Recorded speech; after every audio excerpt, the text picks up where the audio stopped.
আছে।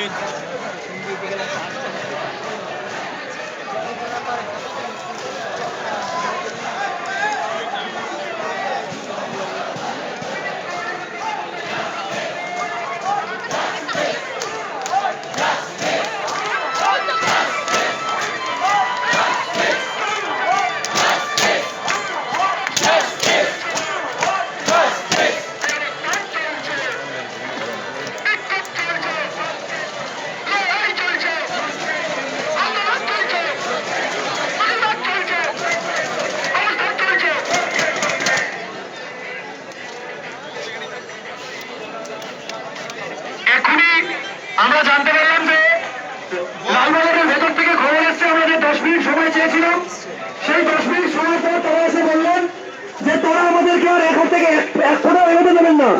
আমরা আন্দোলনকারীদের তরফ থেকে আমরা জানিয়ে দিয়েছি যে আমরা যদি এখান থেকে আর না এগোই, পুলিশ কমিশনারকে আমাদের সামনে আসতে হবে।